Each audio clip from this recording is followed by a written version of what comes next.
The Royal History of Tyrian Purple. Everyone knows that red and blue make purple, and that purple is associated with royalty. But why do we associate purple with royalty?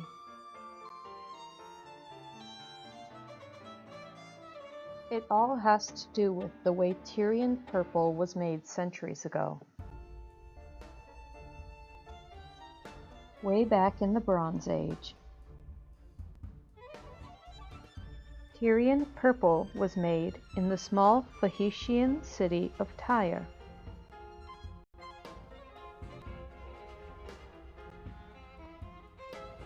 Which is now located in modern-day Lebanon. Back in its prime, Tyrian purple was worth more than its weight in gold.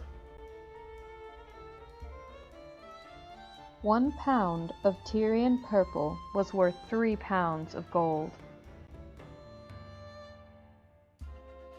which in today's market would equal approximately $157,000.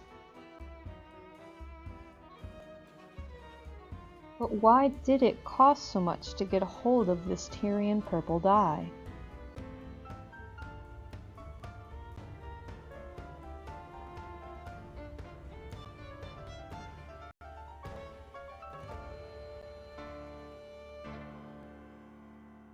Well, it all centers around this predatory sea snail, scientifically known as the Bolineus brandaris,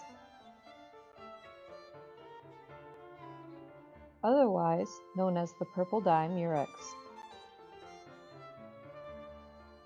or the spiny dye murex.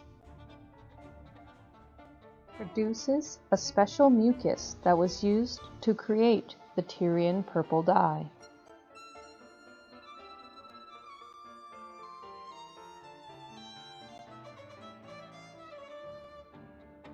But how did they get the mucus from these snails to make the Tyrian purple dye? After harvesting the snails,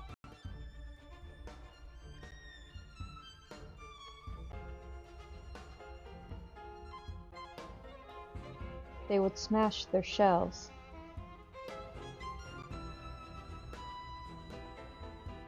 And then leave them out in the sun to dry. Eventually, these snails would be collected and put into a pot with some water.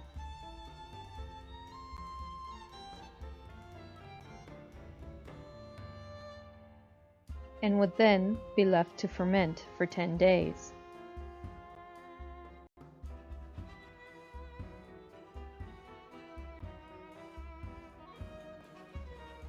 After the 10th day, the dye would be ready for use. Another reason as to why this dye was so expensive was because of the amount of snails needed to make it. For a baseline, let's start with a pound.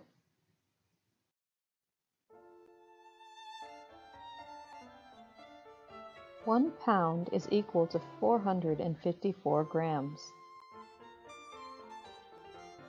And for a single gram of dye, you needed approximately 10,000 snails. Multiply 10,000 by 454, and you get a gruesome total of 4,054,000 snails. Just to create a single pound of dye. But back in the Bronze Age, you needed 6 pounds of dye to change a single pound of wool, which would have cost you 18 pounds of gold, or in today's market, $942,000. Now that explains a lot about why only the wealthiest of the elite could own items dyed with Tyrian purple. But that's not exactly the whole reason either.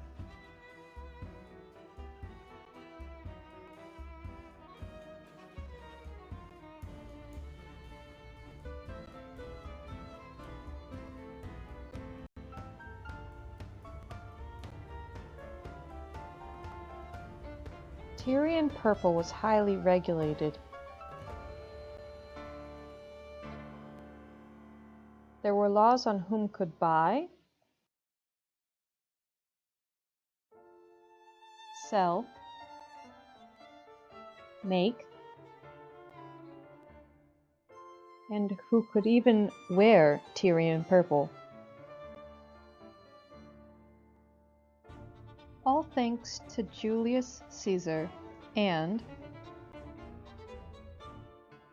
Queen Elizabeth I. But everything changed in 1856, all thanks to William Henry Perkin. William Henry Perkin, who was 18 at the time,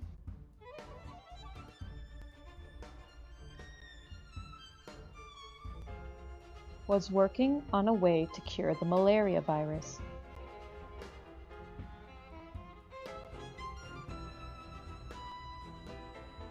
But that didn't happen. Instead, he had discovered something. He never expected his concoction to react and turn into a vibrant purple. And with further experimentation, he created the first synthetic purple dye.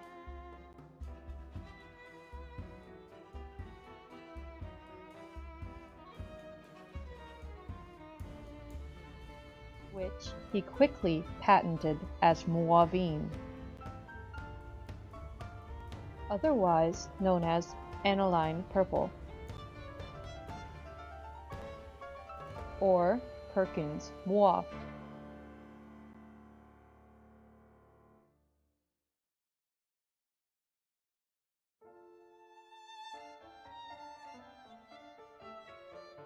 Which made Perkins become a very rich man.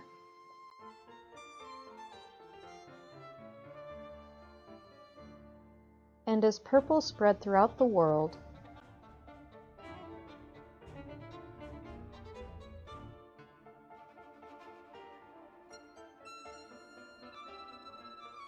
it slowly lost its elitist status, though it still holds some faint ties today. The end.